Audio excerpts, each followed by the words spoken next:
Thank you once again for joining us for another episode of African Women Empowerment Network. Today, we are privileged to have with us Lydia Tett Olet. Lydia is an entrepreneur, an insurance broker. She is a woman who's achieved a lot and done many things. She's joining us from London, United Kingdom, and I am Catherine Jenga, also joining you from London, United Kingdom. Welcome, Lydia. Tell us more about yourself. Well, thank you very much, Catherine Jenga, for giving me this golden opportunity, I would say. And I'm really humbled to be here. And yes, like you said, my name is Lydia Tett Olet. And yes, I'm from Kenya. I always carry Kenya everywhere I go. Some people ask me, you wear too many bracelets, come on. And I'm like, yeah, fine. This reminds me of my roots, reminds me of where I come from. Because in order for you to know where you're going, you need to remember, you need to know where you come from. And that's my beautiful country, Kenya. So I'm an entrepreneur and I'm also a philanthropist. So I work with different charities in Kenya.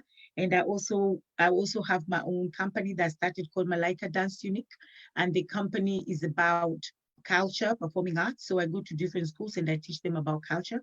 Because I find that in this country, a lot of black children are being denied the knowledge of their roots or their identity. And that's because we've lived here, some people have lived here so long, and some people just don't even see the importance of it. So some people don't have time. So that is why I took it upon myself as a passion to go to different schools and teach about culture. So that's one thing I do.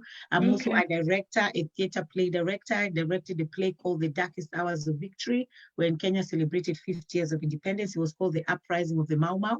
Wow. So it was historical, it was educational, and a lot of people gained so much knowledge when they came to watch the play, because the play was 90% based on true facts.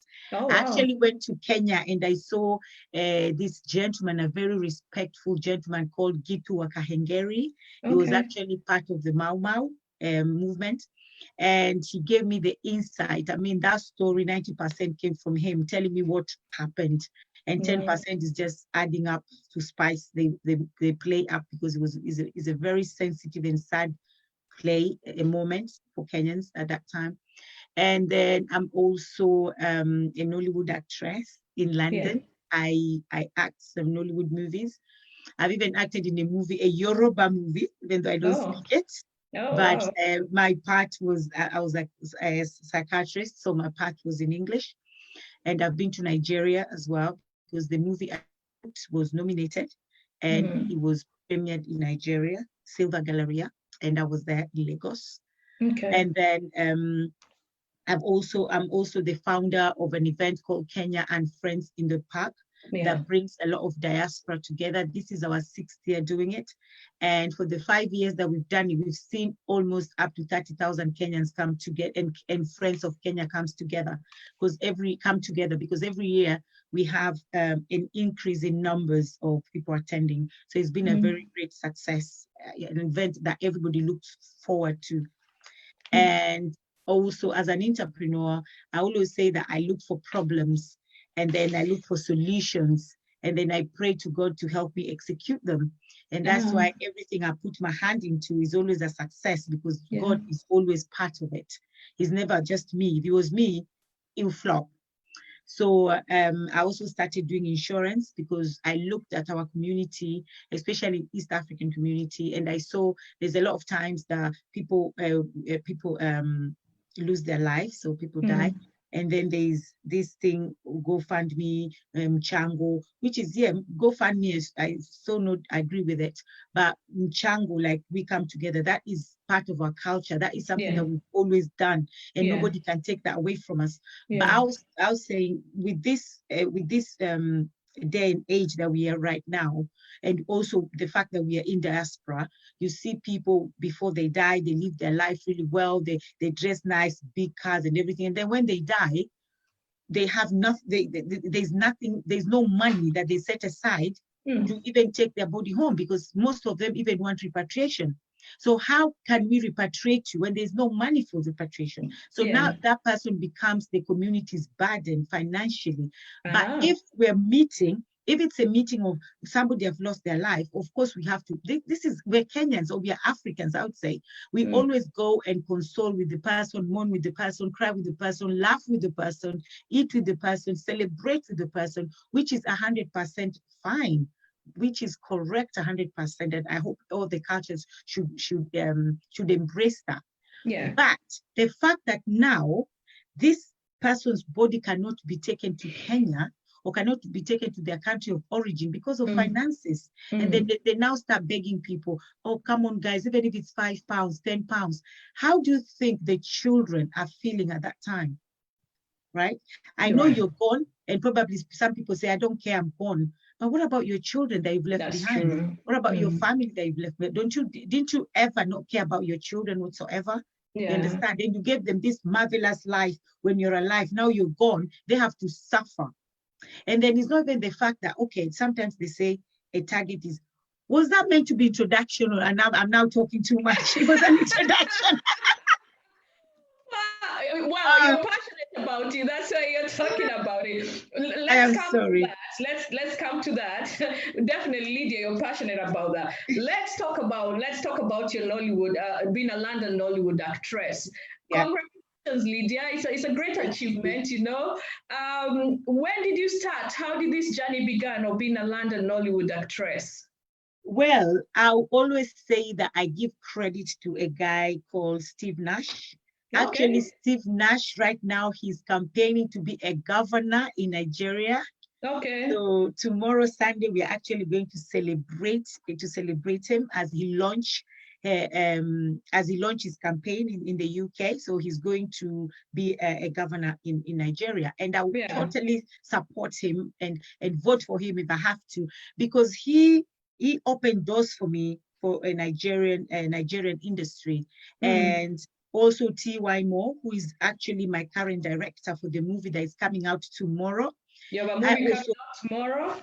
Tomorrow. I also owe her a lot because she also opened doors for me, introduced me to the Nollywood movies.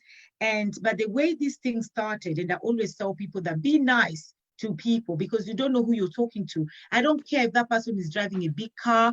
I don't care if that person is walking with only one trouser from Primark, £10 trouser or £2. I don't care. For me, I love humanity. I don't care about I don't care about your achievements. If you tell me that a child can actually stand on a pulpit one day and praise you and say, I went to school because of so and so. I ate because of so and so. I had a roof over my. Then you can tell me that is your achievement, and I can praise you for that. But I don't care who you are. So some people always say, "Oh, do you know who that person is?" I don't care. For me, a human being deserves respect. Yeah. So one day I was just telling one lady yesterday. Actually, I had an interview yesterday, and I told her I went to receive an award one day. And I was sitting on this table with this lady. She didn't know who I was. And she totally ignored me. I tried to talk to her. Even when I came home, I told my children, I tried to talk to her. Because I'm always a bubbly person. I always look at people like, oh, hi, how are you? Yeah, you know. This woman totally ignored me. No. And I just said, okay. So I went back to my phone as well. And then they called my name. And the funny thing is, you know, when God wants to bring you down on planet Earth, God has a funny way of doing this. God is just awesome. This lady, apparently, she was looking for the founder or the organizers of Kenya and Friends in the Park. And she didn't know she was actually sitting with the CEO of Kenya. And she's totally ignoring me. So when they called, and because she knew that the founder, because what they did with the program, they didn't put pictures. They just put people's bio, but there was no pictures. So when they called me, and she looked, she was like, and I went on stage, picked my word, came back. The girl now her phone was down. She was like, oh my God, even if I told her right now, wash my feet, she would do it. And pictures, and she was following me everywhere. For that moment, I just loved the attention. Like, oh, really? Now you want to associate yourself? She gave me her number. I gave her mine, saved her number and everything. But when I left that place and I entered my car, I blocked her. And I deleted her, and that was the end of that story because I don't deal with fake people. That was true. It's different if you don't know somebody is fake and they're behind you. Yeah. But when you know somebody's fake, come on, you cannot deal with someone like that.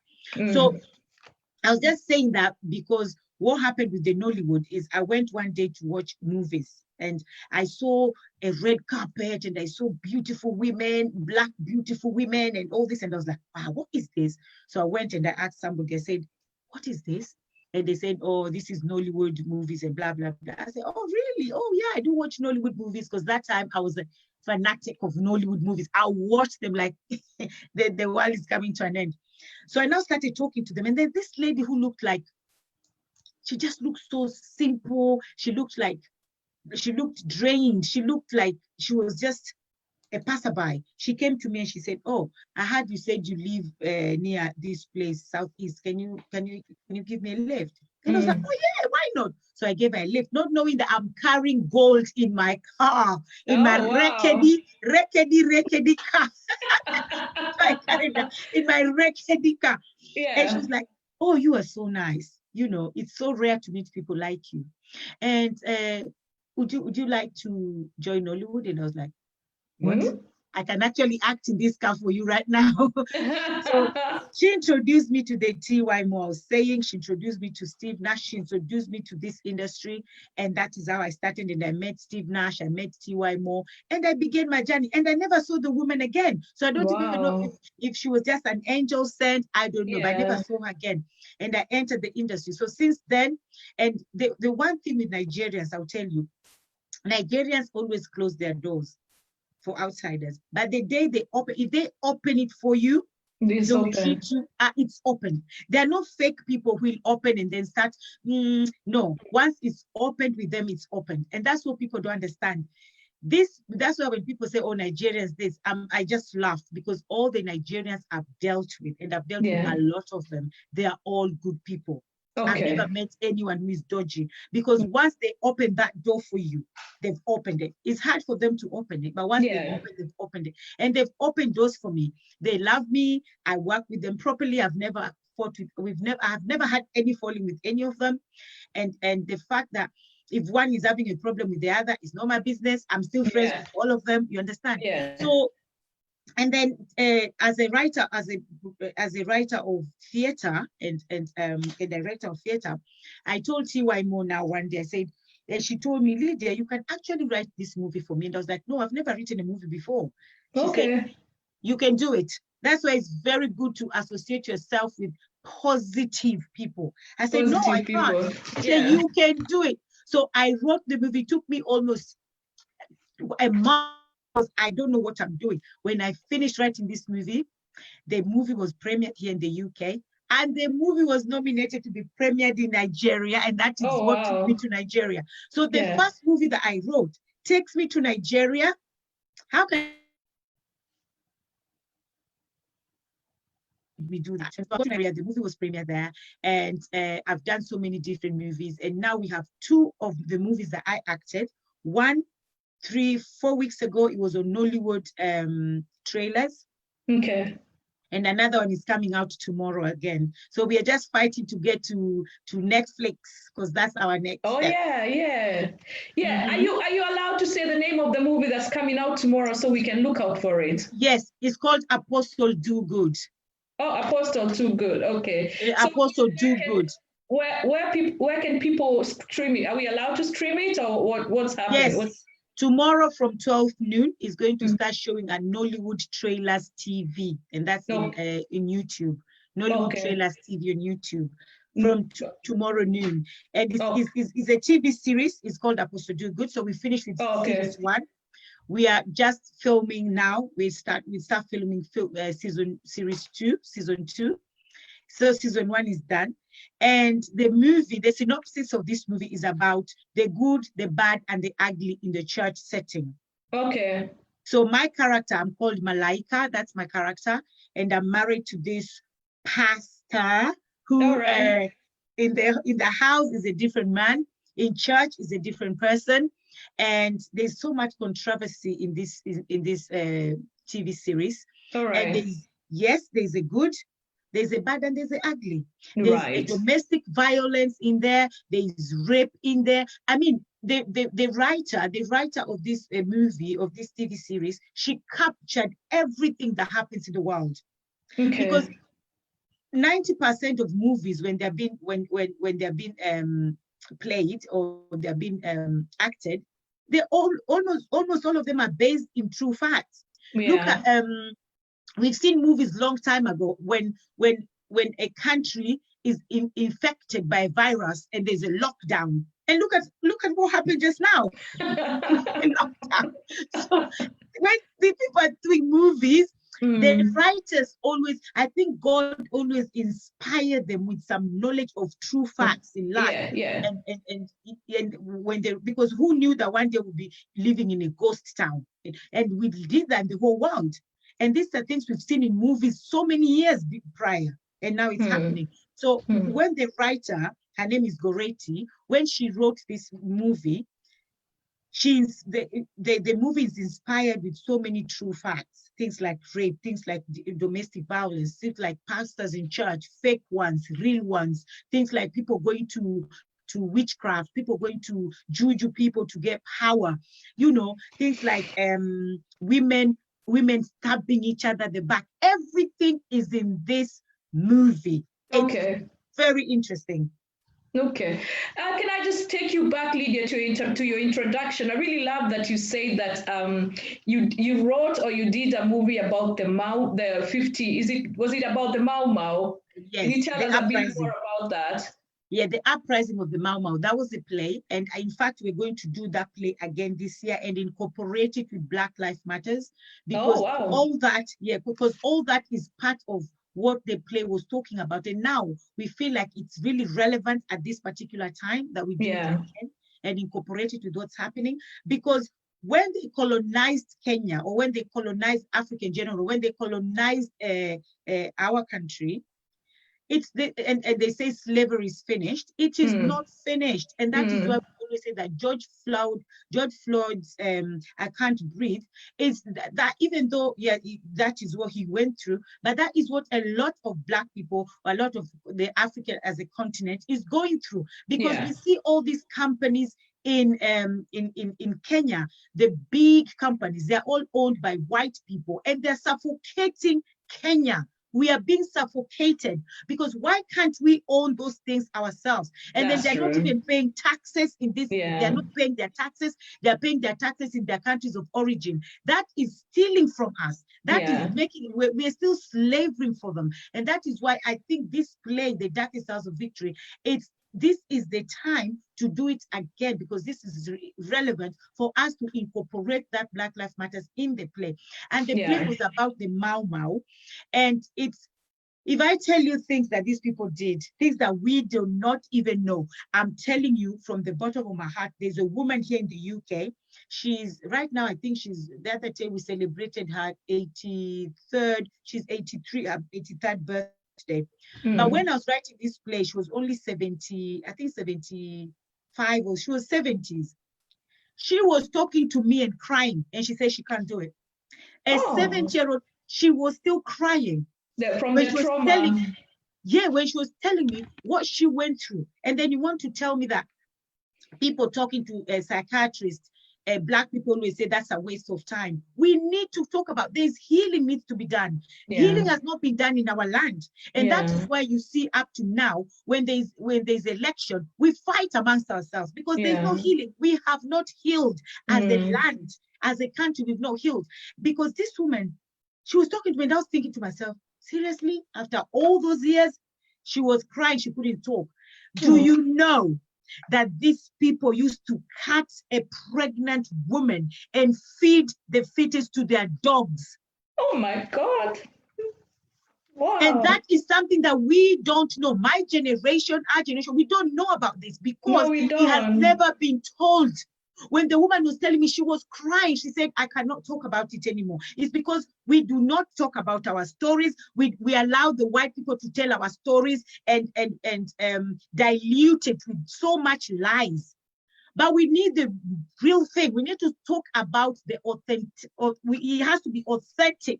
what really happened. So when Gitu Akahengeri, I went to see him, and he was telling me all these things. I cried. I felt his pain. I cried.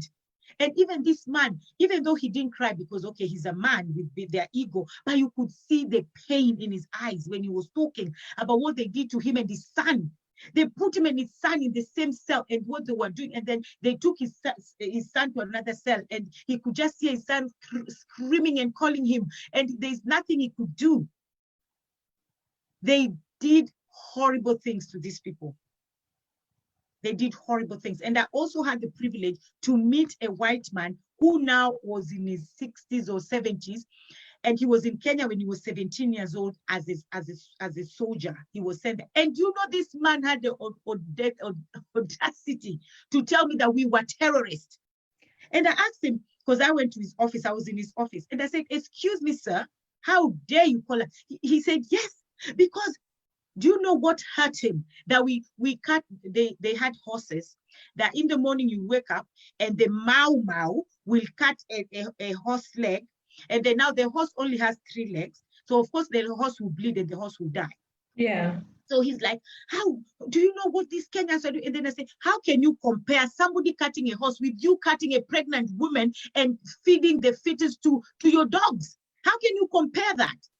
Okay, when I went to see him, I was in his office and he has all these computers. So I now asked him a question. I said, excuse me, sir, can I ask you a question? Yeah.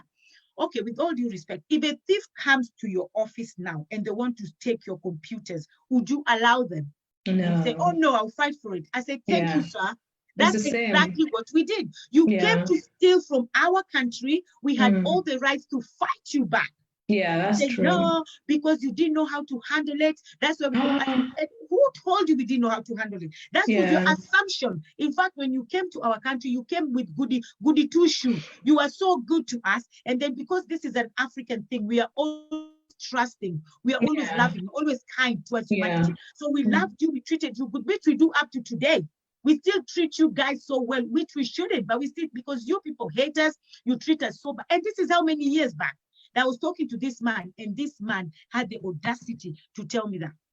And I said, the person you should blame is your own government for taking you as a 17-year-old boy to go and fight a battle that doesn't even belong to you. Yeah, that's true.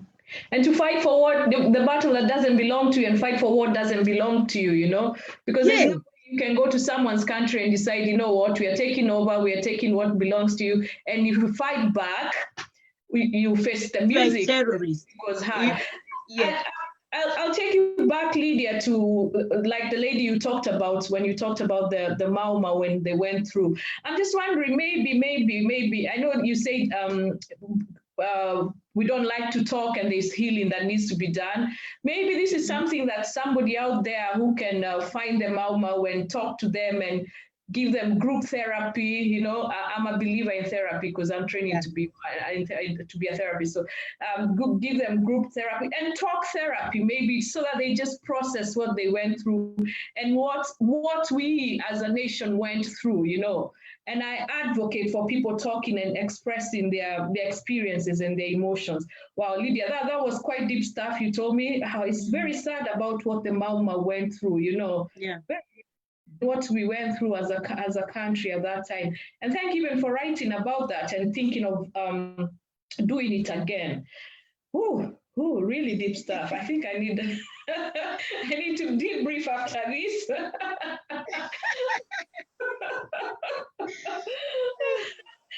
Lydia, tell us about you founded Kenya and Friends in the Park, and you said you founded it 6 years ago. Tell us about it. Why are you passionate about it? Why did you form it? Okay. I always say every time that there's nothing new under the sun. Yeah. When people say, oh, you copied my idea, you copied this, it's everything is being copied. The only difference why now people fail is because they go and just copy and paste. Yeah. There's no editing. They don't edit it. They don't put their own spices. They just take it from Catherine to Lydia. Not even thinking, maybe Catherine has a history. She has a story behind this. You understand? Yeah. That is the thing. And that is Yeah. why when they try, sometimes it flops Yeah. because there is no passion. Because if there's a story behind something, Mm-hmm. you will have passion for it. Mm-hmm. But if there's no story, it's just because, oh, Catherine is doing it, let me do it. You understand? So what the reason why I say this is because there's Ghana in the park.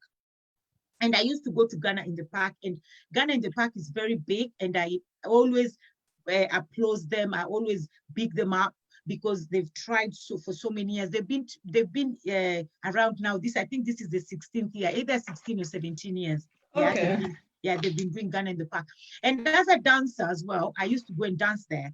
So every time I went to dance, and I'm thinking, even us as Kenyans, we can have something like this. But it's not just about because Ghana is doing it, go and do it. I needed something to push me. I needed a reason to actually do this. So it was just an idea behind my back. But then something happened.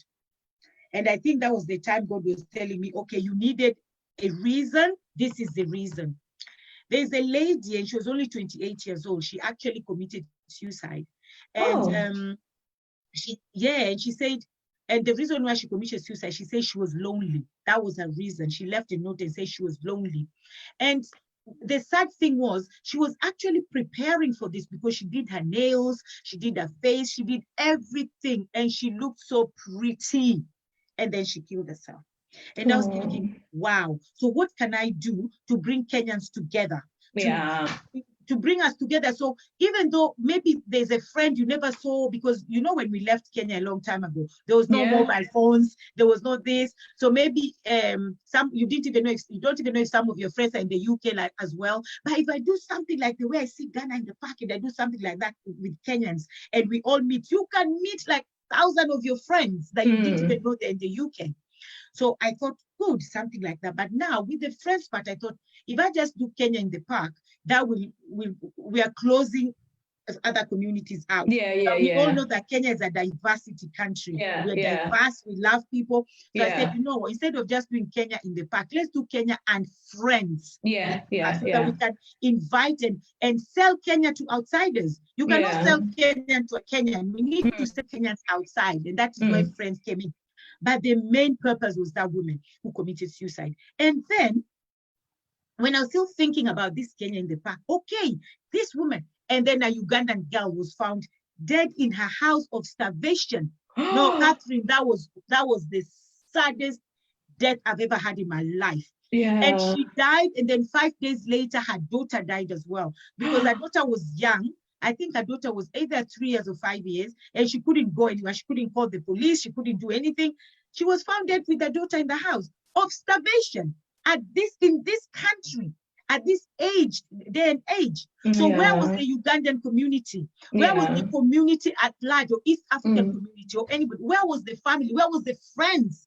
How can somebody die of starvation? And yes, she also, and then there were videos showing her that she went to church. Like when somebody dies now, the investigation, she went to church. I don't know, the church did not help her. She went to they were even showing her one day she was in the bin, like trying to look for food.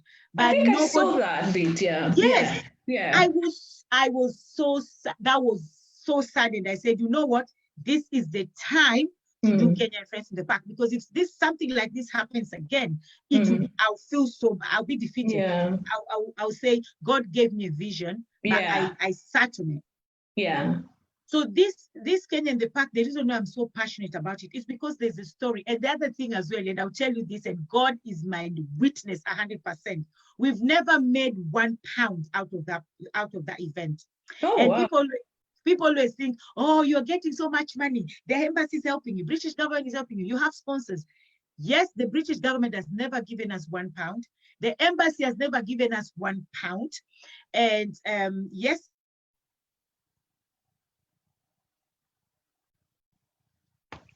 organize that event, because they say the park itself is paid for. Security, toilets, generator, stage, lights, everything is paid for. So by the time we finish paying for all this, money is gone. We've never, and God is my witness, made £1 out of this money, out of this event. In fact, this event has taken so much money out of us Yeah. And for me, I'm always happy to do it, because I know that because God sees my heart why I'm doing this event. One day God will repay me. Yeah. So I'm not doing it for profit. I've never done it for profit. I'm doing it for the benefit of my own community. Because I have work. I have work. Work brings me money. But this event is not event for money. It's event to bring my people together. Yeah. And the other thing as well, the reason why Kenya in the Park came as well to do, is the fact that we send money home. Build me this, build me. They'll even show you a house with a swimming pool. That's not your house. We see Kenyans or Africans toil and toil and toil and work and send money back home. Build me this. So because of that, we've had parents that are not talking to their children anymore, siblings that are not talking, families are being broken up, friendship being destroyed. We have Kenyans who say, I'll never go back to Kenya. They don't want to invest in Kenya anymore. They just want to invest in this country. So that had to be broken. So we thought, if I do Kenyan Friends in the Park and bring these people from Kenya, the business people, so they're there. So it's only you and the business people. There's no more my mom, my dad, sister, brother, or friends, or auntie, uncle. It's just you and the business owners. You and the bank yourself. Because we also know that we want to open bank accounts in Kenya. When you go home, we only go home for 3 weeks, 4 weeks the most. You don't have time they'll tell you, bring this, okay, go back, bring this. We don't have that time. So if these people come here in Kenya in the Park, it's easier for us, even some of us that cannot travel for some reasons. We know one way or another, some of us can't travel. So we bring them here for them. So that was another cause as well for starting the Kenyan Friends in the Park. And also for our children culture. It's so funny that when we did Kenya in the Park one day, my daughter was 16, she said, Mommy, I want to go to Kenya. I want to say, so I took her to Kenya. When she went, she said, but Mom, this is not what I see in Kenya and Friends in the Park. I said, excuse me. Things are different on the ground. On the ground, things are different. This is so we also did it for our children, so that children can understand our culture, our language, the way we live, the things we have. So, so Kenya in the Park, Kenya and Friends in the Park has a story. It's not just one day I saw Catherine doing this and I want to do it. It has a story behind it. And that's why I'm so passionate about it. Yeah, I like the fact that you said it has a story, because I see sometimes people say, oh, someone copied me on Facebook, but I like the bit that you said. It has a story, and you never know what this person's story is. Yes. What has driven them to do that, and also the vision they've had, and also something I also learned is that God uses people different ways. He might give you the idea, give me the idea, but also uses us different ways for executing this idea. And I like where you said it's for the community, because Lydia, I really like that, and that what broke you to start it is for seeing a lady committing suicide, a Kenyan lady committing suicide, and seeing that a Ugandan lady had died of starvation, and also that you bring the business people, right? Yeah. 2020 is a different year. How are we running Kenya in the Park this year? Well, that is the thing with Kenyans. Kenyans are never defeated. We do not give up, and we're never defeated. So a lot of people have canceled their events. Even though these events, probably they could have done it virtually, but I thank God for giving us the wisdom and also the power to say, you know what, there's a different tool that you can actually use. So I said, I'm not going to cancel Kenyan Friends in the Park. It's going to happen, even though it's going to happen virtually, but at least it's going to happen. On the day, we are still going to give people entertainment. On the day, we are still going to give people, business people, opportunities to talk about their business. On the day, we are still going to listen to a story for the children. We are going to have storytellers as well, tell their stories to the children. So on the day, things are still going to happen, but virtually rather than physically. But still, people are going to benefit, because if you hear somebody talking about their product, maybe they have skincare product and they're selling it, they talk about it, they give their details, they'll have people who will call them and say, can I have more about this? So they've still benefited from the forum. We have people selling their houses and they come and say, oh, we're selling a land in Kitui or wherever, you've still benefited in the forum because you get somebody to call you.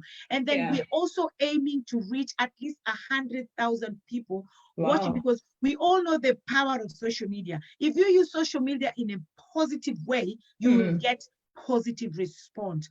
So now we have 12 different countries on the day that are going to celebrate Kenya and Friends in the Park on the same day with us as well. So we have America, Italy, France, Germany, Belgium, Netherlands, Sweden, Switzerland, Aberdeen, UK, Kenya. They are all celebrating the Kenyan Friends in the Park with us on the same day. So what's going to happen is, of course, we're using Skype, we're using Zoom, we're using Streamline, we're using all the social media waves that we can use to air or to stream live on Facebook, on YouTube, on Instagram. So we're using all those forums. And on the day, we'll have a big screen, and we'll have performances from Kenya, we have artists. We have so many things that are going to happen. So and it's for 5 hours on the 24th and another 5 hours on the 25th, because Kenyan Friends in the Park is 2 days. We didn't want to change anything. So it's still on the day that we wanted it to be from 2019, the day we said it's going to be in 2020. The only thing that is not happening now is physical, and the hours have reduced as well. So we've reduced the hours, and also the physical, we can't do it. But it's still happening. It's happening. So is it on the 24th and the 25th of which month? Of July. So of July. Timings, do you have timings? What timings? From 2 to 7. From 2, London time from 2 to 7. Okay, so London time. So 24th and 25th of July, London time, 2 to 7. Kenya and Friends in the Park is still happening online in different social media platforms. Check it out for us. Lydia is also an entrepreneur. Lydia, you're so passionate about insurance. Why are you passionate about insurance? Well, as an entrepreneur, we always take risks, and we always see, we always look at problems and solutions. You know, like I said, we always look for problems, and then we find solutions. And then personally, I now pray to God to help me execute it. And with the insurance, how I started, because that anytime I tell somebody performing as an insurance, they're like, these things don't match. They don't really match together. But they do, in the sense of it's still helping community. Okay. So it depends with how you look at it. It depends with the lens you take to look at it. But if you look at it and the fact that it's still community based, it's still helping my people, then you know that it's still one and the same in the same platform. So what I saw with Kenyans is the fact that a Kenyan will die, and then they'll start begging people to give money. Oh, please do this, please do this. There's even some Kenyans who their wish was to be repatriated, but because of the financial strain, they were not repatriated, because we couldn't. You can only give much, Catherine. You can say, okay, this time I'll afford to give, because sometimes when deaths start happening, they happen like 4 or 5 of them at the same time, and you're like, oh my God, please. So you have to give 20 here, 30 here, 10 here. And then some people also give according to how they know you. That's not a lie. That is just the truth of the matter. Everywhere in the world, even if it's white people, Indian, Chinese, they give the way they know you. So if they say, oh, I really knew this girl, or I had a special relationship with this girl, probably they'll give 200 pounds. Here they'll give 100. Here they'll give 10. Maybe people didn't know you, they'll give 5. And then what happens to you? Now, your body cannot be repatriated. And I've seen those things. And then I've seen also one, in fact, there was one, and then because they do WhatsApp group, and some people even make mistake and put the family there, and now arguments start. And one day, even one guy was abusing us. One guy even saying, look at you people, you're in the UK, you're useless, and you cannot even raise money. You can not, and I'm thinking, first of all, you're in Kenya abusing people in the UK. Do you know how hard it is to get money in the UK? Even for someone to give that 10 pounds to somebody they didn't even know. Do you know what it takes? And he abusing people. They started argument until they took him out from the group. And those things just broke my heart. I was like, why would you live like this? Is it because we are so ignorant, or is it because we don't know? Because there's a difference of just being ignorant and not knowing. Okay. So I said, okay, you know what? What can I do to help this situation. Because personally, I cannot give so much money because as a community person, Catherine, a lot of people know us. Sometimes I wake up, I find myself in a group mchango, and I'm like, oh my God, which one is this again? I'll look, I have to give 20 pounds, 30 pounds here. That 20 pounds and 30 pounds, to be honest, they do count. By the time you calculate all of it, it's a lot of money still. So I said, I want to do something to help. And then I went to the insurance. I called the company, I asked them. So I work for Vitality, I work for Aviva, I work for Zurich, I work for Royal London, I work for Legal and General, I work for Exeter, I work for The Guardian, I work for all these companies because I thought, you know what, so when I called and I just said what my community is going through, and I said, this is how I want to help my community. So I went to a course, did my course as an advisor, and then now I came out and I started telling Kenyans, wow, this is a new thing I'm doing. And the first time, all Kenyans were like, Lydia, since when did you start selling insurance? Since when did you start talking about insurance? And I was like, no, I have to talk about insurance because I want to help my people. It's not just talking, it's about advising. And I'm telling you, Catherine, the clients I've met, you will not believe it. Some of them who actually have insurance already, but they have the wrong policy in place. Some people even argue with me and say, no, I have insurance. I say, okay, fine. I'm happy you have insurance. Let me just review and see what you have. By the time we review the insurance, they're like, I didn't know this. Nobody told me this. I said, that is why I'm an advisor. I do not just sell. I advise you first and make sure that you have the right policy in place. I make sure even your finances. I've met people who are saying, I can't afford to pay insurance. But when you look at their outgoing, you see that, my friend, you don't need this, you don't need this, you don't need this. Look at priority. What is your priority? If you are to die tomorrow, God forbid, will Sky take you home if you want to be repatriated? Somebody's paying Sky £100 a month, and you're telling me you can't afford to pay for insurance, and you're paying Sky £100. And tomorrow, if you died, you are going to be our liability, but you are enjoying your Sky, you are enjoying your cigarette, you're enjoying your nice clothes here and there, everything nice. And then now when you're gone, you've left your children with the burden. And Catherine, if you only save £10 a day, how many times do people just waste £10? Just £10 a day. People just use £10 like it's nothing. You just put aside your £10 a day. Within the week, that is £70 a week. If you times that £70 with a month, it's so much money. Just £10 a day. If you put that £10 a day, yes, if we have to save, because that is how even I teach my children. My children are saving their £10 a day every they're saving their £10 a day, because they say, by the time I'm this age, this is what I want. So we need to have a goal. That's the thing. We need to have a goal. So you cannot say, oh, I cannot afford to pay my insurance, but yet when you look at your own outgoings, there are things that you're wasting so much money, things that will not help you. And that is when I come back to our generational wealth. Generational wealth, Yes. If you're putting only your £10 aside, or £5 every day, just this £5 a month, that's a lot of money. Use that money for your insurance. Or even half that money, because it's a lot. Half that money, half of it, put it in your savings account. And half of it, pay your insurance, because nobody knows when they're going to die. So you can't tell me, oh, Lydia, I'll save £10 for 20 years. Nobody has guaranteed that you're going to live for 20 years. That is what we want. That is our plan, that we live for 20 years, 100 years. If somebody even told me I'll die when I'm 110, I say, God bless you. But that is what you want. But is that what God wants? We don't know. We don't know God's plan, and we don't know what God wants for us. But we can only do our best, leave the rest to God. And your best is to look after your family. So if you're paying that £5 every day, at the end of the month, that £5 is a lot. Take that £5, half it, pay insurance, half it, put it in your savings. Now, if anything happened to you within even 3 years, of you saving, of you paying your insurance, or 1 year, or even 1 month. It doesn't matter how many. If anything happened to you, and let's say your benefit was 500K, you've left 500K for your children to start their own life. Or even that your children can take that 500K and put it in the savings account instead of using it.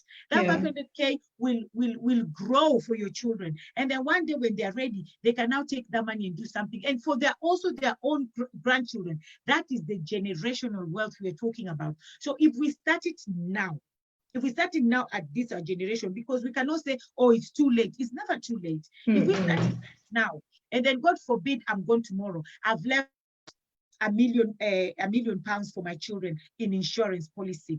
They take that money, put it in a savings account, or put it towards a business, because we will all die someday, Catherine. We just don't know how, we don't know when, and we don't know where, but it will happen to all of us, because this is just a journey.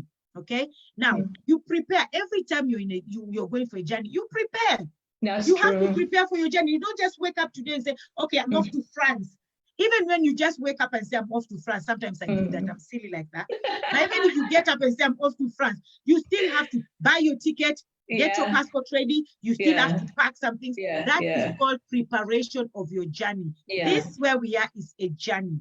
So let's prepare for this journey, that if I'm gone, my children will be safe. My children will never suffer. Yes, my children will miss me. My children will be broken because their mom or their dad is gone, but they will not be broke. Just imagine broken and broke. That's a very bad combination. So we need to think of the generational wealth, because if we do it for our children, and then our children do it for their children, by the time 5 or even 2 generations, come on, we'll be going in a circle of wealth. And that is why they say, or if the white people are doing this to us, it's because economically they are strong. They are powerful economically, and it's because they know the power of the generational wealth.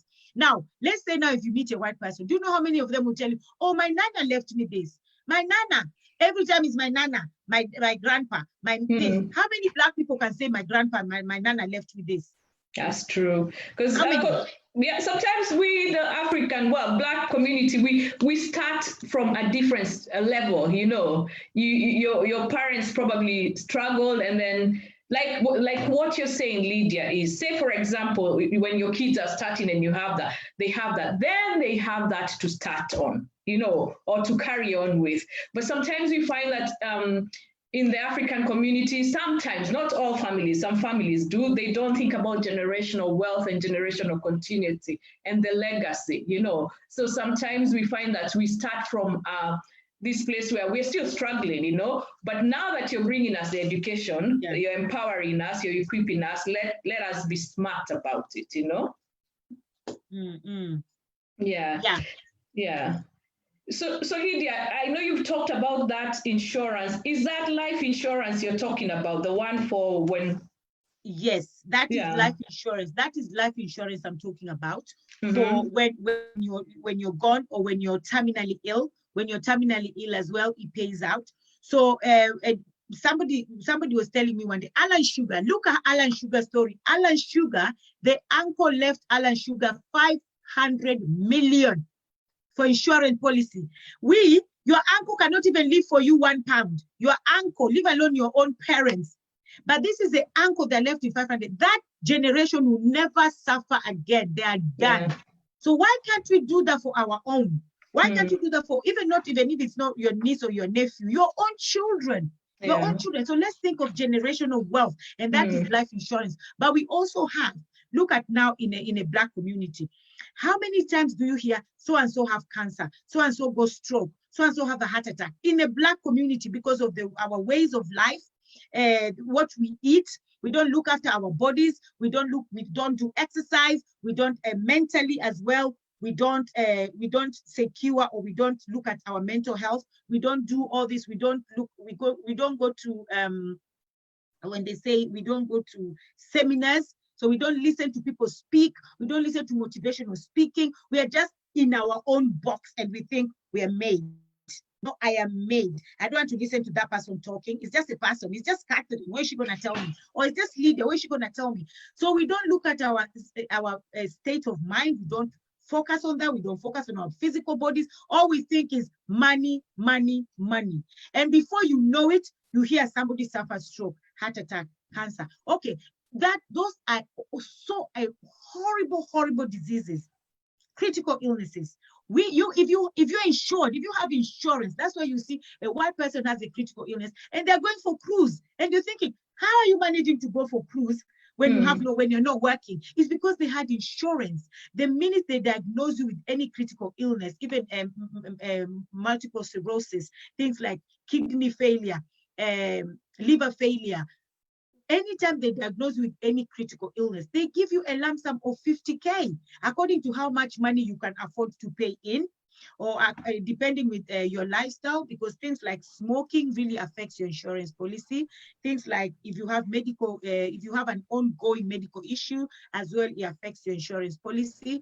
But if you're those ones, your premium will go high, but at least you'll still be paying. So imagine if you have a sum assured of 50K and they diagnose you with any critical illness, they give you 50K cash. I'm not saying your life will come better. I'm not saying that now the cancer will go or the stroke will go, but at least you'll have money to ease the burden. Yeah. Because when you're broke and you're sick, I'm telling you, you will be more sick, because you'll be there thinking, how am I going to pay my rent? How am I going to pay my bills? You have children, and the children, they love you so much, bless their soul. But they'll still come to you and say, Mommy, can I have? Can you buy? Can I have? And you're thinking, I'm not working.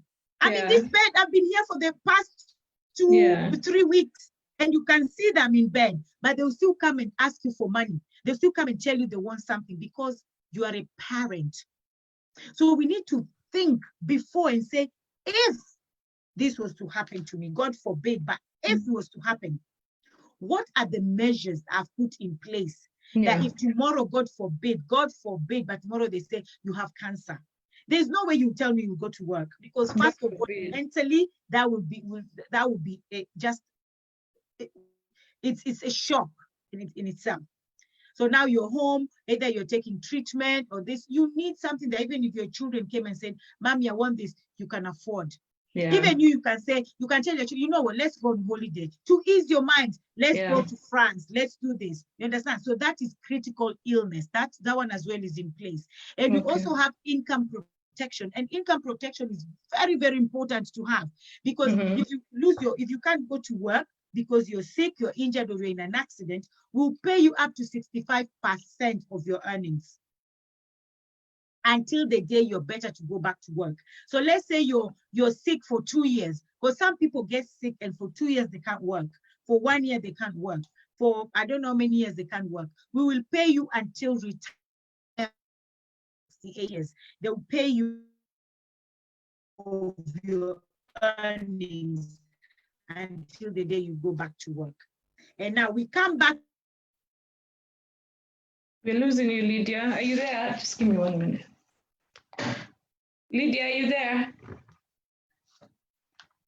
Thank you to our audience for joining us. Today we are joined by Lydia Tett Olet. She's a Nollywood actress. She's the internet is misbehaving on her side. She's also the founder of Kenya and Friends in the Park. She's an insurance consultant and advisor. She's also a philanthropist. Tell us where you're joining us from.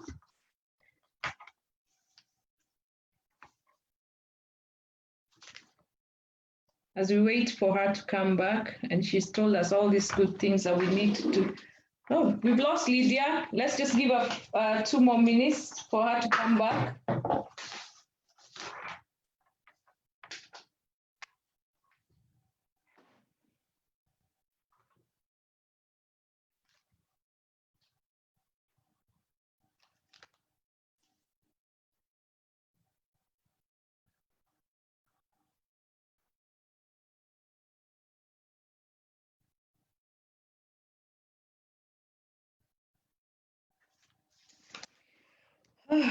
We're waiting for Lydia to come back. She's given us some very good insights about insurance. As we wait for her to come back, we want to well.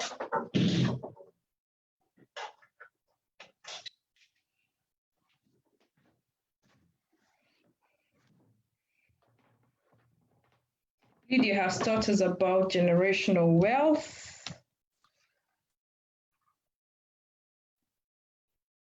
Oh, Lydia is back. Lydia is back. Sorry, we lost you. Oh my God, I don't understand. Right, Lydia, you were passionately telling us about generational wealth and insurance. You told us about critical illness. You also told us about life insurance and the protection, the one you were talking about when someone gets ill. Would you like to tell us about that just a little bit more as we... The income, is that for the work purposes, the income protection for work? Did you hear that part, or that's where I got lost? Yeah, that's where you got lost. We had a bit of it. Yeah, so if you're sick, we pay you up to 65% of your earnings. So if some people are normally always sick for 2 years, 1 year, forever, I don't know, or 3 months. So if that happens to you, God forbid, at any time in your life, we pay you up to 65% until the age of 68. Okay. So right now, as I'm talking to you, I have my 2 clients who had corona and they didn't go to work and they were paid. All right, okay. They were paid. Okay. Income protection. So you need that. That is very, very important to have income protection in place as well for work. Because remember, if you're sick, your bills are still waiting for you. The rent is waiting for you. Your children are waiting for you to feed them. Everything is still, life still goes on. Just the fact that you're sick doesn't stop life going on. Life goes on. Okay. And life goes on is financial as well. So you need to protect yourself. So Lydia is telling us we need to protect ourselves, and she's told us about the different forms of insurance. Lydia, you'll give us your number for those who need to, who would want to contact you. I see some comments. I see John says, I think this is very important, Lydia. I think there's a mistrust in regards to insurance companies when it comes to paying out. Is there anything you'd like to say about that? Yeah, that is what I was saying before I got disconnected. Yes. A lot of people say insurance company, they are fake and they're dodgy. Let me tell you one thing. They are fake and they're dodgy. They're number 2 because you are number 1 fake and dodgy. So because you did not declare your medical history. Let me tell you how insurance works. Some insurance company will tell you, we do not ask for your medical history. Yeah. But please, the day you're going to claim for it, they'll ask for your blood itself, okay? Because they do not want to pay. So they'll look for any loophole not to pay you. But do not give them any chance for that. Do not give them any loophole to look at and say, but you lied. This is how insurance works. That's why I say, do not just go and take insurance. Get an advisor to advise you. Because there's all those little, they call it, how we call it is the devil in the little details. So those little details, it's the devil that is in there, because it's that little devil that will make you not get paid, because we don't read those things. We don't read the clause. Now, a lot of the banks, when they're giving you insurance, is only accidental death. People don't see that because they only say, oh, I have insurance. I have life insurance. And I say, oh, yeah, if I die. And then let me see it. From where? From the bank. Let me read it. Accidental death. That means if you die and your death was not accidental, they will not pay. Now, you've been paying your insurance. Your family know that, oh, my mom or my dad is paying insurance, and then you die. They tell your children, we cannot pay insurance. Your children will get insurance policy companies because they say they're dodgy. But they're not dodgy. It's because what you signed for was accidental death. Oh. So that is number 1 where insurance will not pay. So we need to check that. Number 2, there's a term, something called a term. When they give you insurance, they give insurance for 20 years, 10 years, 30 years. They don't tell you, they just tell you have life insurance. So some people will tell me, oh, Lydia, I have life. No, it's for life. Insurance is not for life. The one they give you life insurance is for a term. And that term is, how we justify the term is if you have young children, so we give you until your last born is 25 years old, or if you have mortgage, if you have any liability that needs to be paid for if you're to go. Now, your term is finished. You don't check your direct debits. You don't check your letters because you didn't even think that you have only 20 years. 20 years is gone. So you're not insured anymore. So now you're dead. And somebody say, oh, but my mom or my dad was paying insurance. Oh dear, their insurance finished 2 years ago. They don't have insurance. But they've been paying for the past 20 years. Yes, they have, but the insurance was going to expire in 20 years. Now that you will not be paid. The third one is the fact that you did not declare any medical history. People always say, yeah, I had operation 6 years ago. Wow, they judged me for 6 years. Or I just had diabetes and now I don't have it anymore. Now I'm controlling it with food. My friend, every single thing that is called that the GP, you went to the GP for, they need to know. You need to write it down. And every single thing that will happen, what will happen if you write all your problems down, all the things that you've had down, 2 things will happen, or maybe 3. One, they'll look at it and say, oh, this is fine, this is long time, this is gone, or this doesn't affect her anymore. Yeah, she's healed, she doesn't take medicine anymore. We'll just give her, let's say I do a quote for you and I tell you it's 30 pounds. You're paying 30 pounds a month, okay?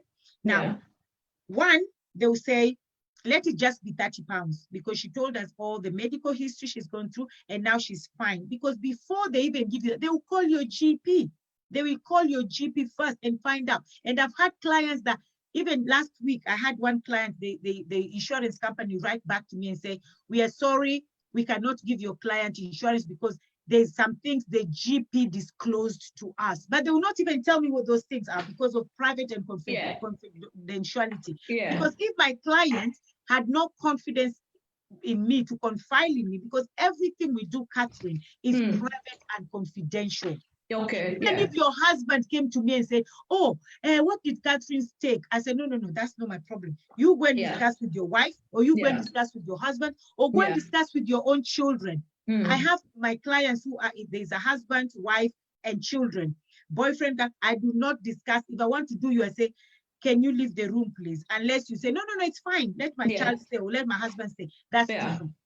So if a client did not have enough confidence to confide in me about their medical, the insurance company will never tell me. They'll just say, we are sorry, Lydia, we've declined so-and-so is because the GP gave us more information that they did not disclose. So they will not insure them. But sometimes, if you don't give me anything, if you just tell me I'm fine, I have no medical history, the insurance people will not check with your GP. The only time they check with your GP is if you have a medical history. If you don't, they will not check. But maybe you lied. You lied that you don't have any medical. So the insurance they will not check. So they will insure you. So now you've been paying insurance for 15 years. Something happened to you. They go and now check because before they payment, that is 100%, they have to go and check your records. Then they go and check your records and find out, so this person actually lied they were sick. Insurance is not going to pay you. Even though you paid for 15 years, 20 years. That's not their problem. That means you lied first. So if you thought you're going to dodge, they will dodge you more because all your money for 15 years is gone. They will not pay you. So we've got to be honest when you're doing the consultation. You've got to be honest, because I even have a girl who they refused to pay her policy, and her brother was off the roof, angry because she had a 16-year-old child. But it's because, yes, she died of cancer, but when they checked her records, she was a drinker and she had liver problem. But that wasn't detected. But she when she was doing her insurance policy, she lied that she doesn't drink. So if you smoke, if you drink, you have to declare it. What will happen? Your policy will go up. Instead of you paying 30 pounds, probably you will even pay 100 pounds. But at least they're giving you a choice. Will you afford to pay the 100 pounds? Or will you not have insurance? So at least you have a choice and saying, you know what, I can't afford 100 pounds and don't pay. Rather than lying and you pay 30 pounds and then after 10 years, you don't get anything out of it. Wow. So that is why insurance companies don't pay. Yes, a lot of them don't pay, but they don't pay because you are dodgy first, not them. Right. Wow, that's quite good information, Lydia, you've given us. Quite insightful, actually, some aha moments right there. Right, Lydia. So you're also a philanthropist. Yes. You do work with charities in Kenya. I've seen you go to Kibera and, Yes. and the wheelbarrow, that guy who gave you a challenge in Kibera. Hey, yeah. So tell us more about your work as a philanthropist. Well, I do, and I think I took it from my mom, because since I was young, my mom has always lived with 1,000 people in our house. Sometimes there's not even enough food for all of us, and we're thinking, so why do you have all these people in the house? Yeah, yeah. And it's so funny because in a family, one person will always take that side of things. And I think I just took that side of things. And I always help people. If I tell you, Catherine, there were times Christmas Day, I didn't have any present for my children. I had them, and my children would tell me, because of my children, I can say that I've achieved training ladies. My children are so well disciplined. Nobody have ever complained about them. In fact, every time my children go somewhere, I'll receive and people tell me, Lydia, we've never seen children like this. And they're so understanding that if 2 Christmases we didn't have anything, the only thing they told is, Mommy, we don't mind provided you cook for us chapati. That's all we want. How much is chapati fly Nasdaq? 5p. I can afford that easily. And water and milk. Yeah, because the money I had, the little money I had to send it back home to the charity people. Because I told my children, I said, they need that Christmas more than we do. They need that more than we do, because that Christmas, that chicken or clothes or anything, we have it every day. Yeah. But they don't. So I send the money to them. So that is how passionate I am helping the less privileged. But of course, you can only do this much. You can't help the whole world. You can only take one project at a time. And I believe I know, and especially, and that's why this Black Lives Matters movement, I want us to take it a step further, not just shout and scream and then stop and then go on, continue life the way life was before. No, we need to actually do something, because I hate the fact that you see the Muzungu, they'll take clothes to us, they'll take clothes and shoes and food. And then now, because somebody's giving you clothes, shoes, and food all the time, you depend on them. You depend on them, that if they don't give you these things, how am I going to provide? But they don't show you how to get that thing yourself, that tomorrow you don't depend on them, because they want you to live at their mercy every blessed day. Just live at their mercy. So I said, this is not good enough. What can I do to change this? I'd rather build a school. I'd rather make somewhere a safe haven for children to come to, because you see, and that's why I chose Kibera, because Kibera is a slum, and Kibera is the biggest slum in the whole world. More than 1.3 million people in Kenya live in Kibera. Oh wow! We are only 50 million. We are only 50 million people in Kenya, and 1.3 million, more than 1.3 million people are living in Kibera. And then the schools is the same as the home. So why should I go to school? Give me a reason why I should go to school. Because if I go to school, the building is still shambles, the floor is rotten, I'm stepping in water, I go home, it's the same thing. So what's the difference? So you need to make the school a safe haven for them, that they will like, when they're home, they're thinking, wow, if I go to school tomorrow, there's breakfast. If I go to school tomorrow, the building is nice. It's a nice building. So it's like a totally different environment for them. So I thought knowledge is power. For clothes and shoes. Give them show them how they can get the clothes and shoes themselves tomorrow. And how do we do that? Change their mindset. Their mindset needs to change. Do you know, Catherine, the first time I started working with these children in Kibera, I entered the class. First of all, I'm speaking English. They don't even understand what I'm saying. And I told them, I'm not going to speak in Swahili, because if I speak in Swahili, that means I'm limiting your knowledge, and I'm limiting your goals and your targets and what you or God or me want you to become. I'm limiting, because if you go to work in big corporates, they don't speak Swahili. No. And I don't want you to just think, I'll just work in Kenya. No, what if you're going to work in the US, or you go to UK, or you go to big, are you going to speak Swahili? No. So we need to start speaking English, because English is international language that when you're home, you speak Swahili with your parents, but when you're at school, you need to start now. You need to train yourself now that, wow, I'm an editor and I need to speak English. And I can be an editor in South Africa. I'm not going to speak Swahili there. Do you understand? So I told them, the minute I enter your class, there's no Swahili, English. So they were looking at me like this. Ah, okay. Number 2, I started asking them, so now tell me, how many people are going to be architects, doctors, big actors, models, you know, singers? I'm telling you, Catherine, nobody in the whole school put up their hands.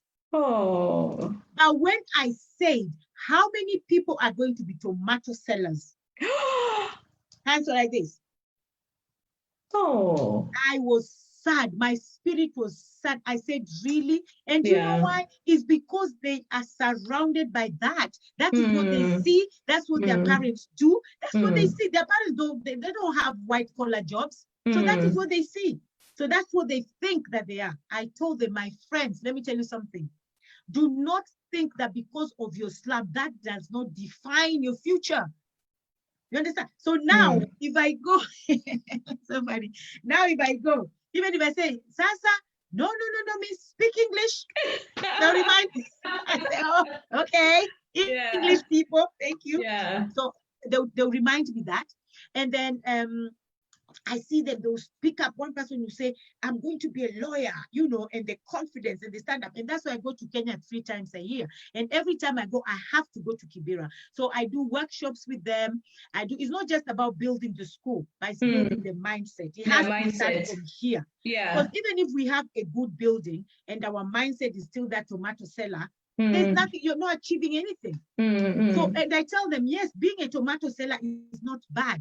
But own that business. Let that business be yours. You employ people to sell that tomato because we need tomato. We need it. We need in this world. We need cleaners. We need everything we need. But be the one providing that cleaner. So you're not only bringing the fish, you're teaching them how to fish and to own the pond. Exactly. Yeah. And then now, and then I talk to the girls, and then what I do as well, I do different workshops. So anytime I have people going to Kenya from the UK or US, there's a time we were like 16 of us in the school. Okay. And because you know Grace Oguda, when she does her programs in Kenya, and a lot of people go there as well. So we go to the school.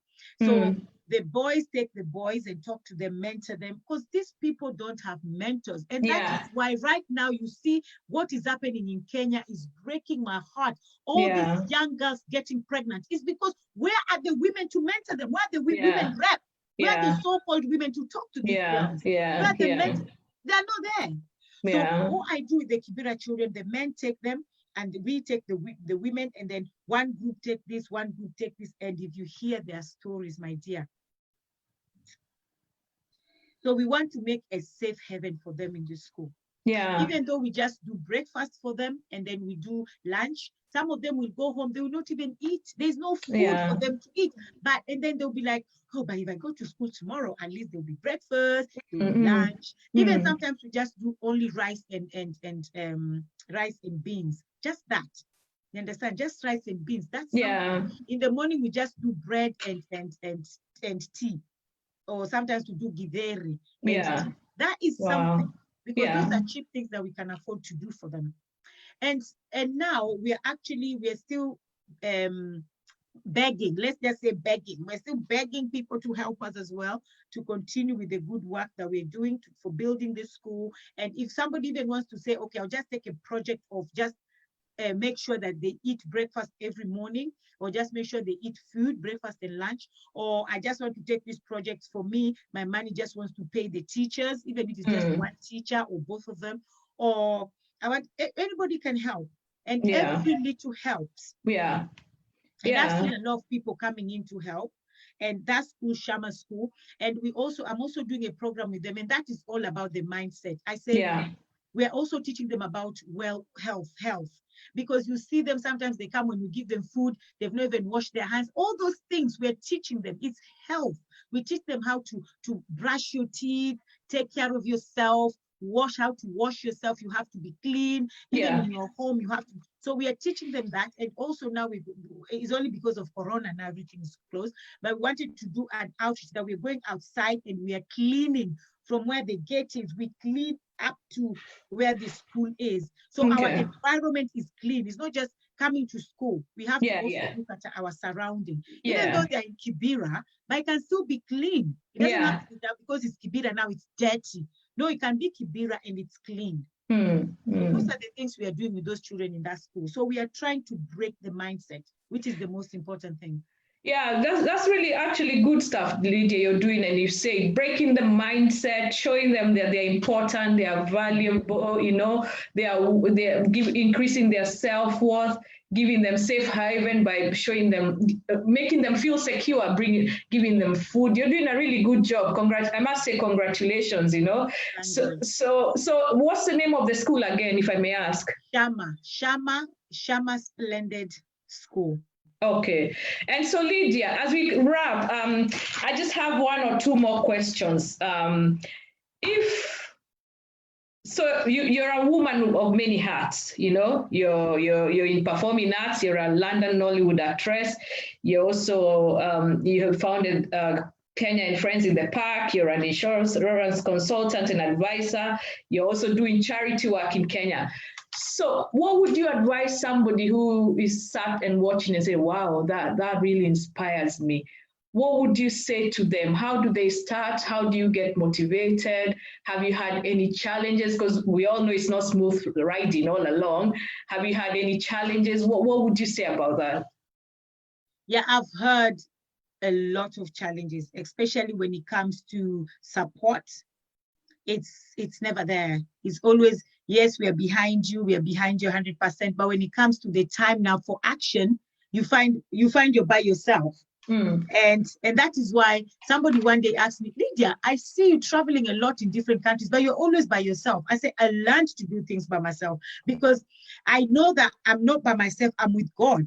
Yeah. So, because if you wait for people, how many times have you waited for somebody and they say, yeah, Captain, we'll be there, we'll do it. And then last minute, they start giving excuses. So because we expect so much from people, the first thing I'll tell to somebody is stop expecting anything from anybody. Expect it from yourself. What good can you give you? When you're looking at the mirror, what good can I give Lydia? What's the challenge I can give Lydia today? Forget what can Catherine do for me? What can Catherine give me? It's because we're expecting so much from people, and that is why we get let down so many times. And then when we get let down, we get discouraged, and then we sit back and say, but I wanted to do this and they didn't help me. Lydia said she's coming, she didn't do it. No. Stop expecting things from anybody. Expect things from yourself, because in everything you do, put God first. All you're doing, I do a lot of fasting, a lot of praying, a lot of just trying 100% to live a righteous life. And you know, the Bible says that our righteousness is like filthy rags in his presence. So as much as we're living a righteous life, it's still filthy rags in his presence. But try as much as you can to live that righteous life. Do your prayers. Do not worry about what people say about you. That is the other thing that keeps us down. Because so-and-so said and so-and-so did. So-and-so did not do. That discourages us. And that is fear of the unknown. And I always say fear is false evidence appearing real. It is not real. It appears real, but it is not real. So, and when people are talking about you, and I think one day, Catherine, I put something, and you're the one who even said that if you're not, it was you, I think, you said if you're not, people will only talk about you if you're doing great things. Yeah. And people will also, and you see when people use something that is valuable. I can't use something that is not of sense to me. I can't use something that is not valuable. People use you. People will want to use you because you are good. You are valuable. People will say things about you because you are great. So, and what I'll say is every time you see something negative, take that negativity and turn it into positivity. You know, before I started Kenya in the Park, and I'll always say this, when I went to the embassy and I was expecting so much from them, but what I was expecting was, I was shut down. Like, I would say, like you knock a door, you open and the door shut down on your face. That's how I felt. Yeah. But when I left that place, I took the negativity and I turned it into positivity. And I said, really? Wait and see. You don't know who you're messing with. This is a child of God. Yeah, yeah, This is a woman that was created in God's image. You are playing with me. You don't know me. Do you know on a Monday, 9 a.m. after Kenya and Friends in the Park, the first Kenya and Friends in the Park, which was 2015, the embassy called me to congratulate me.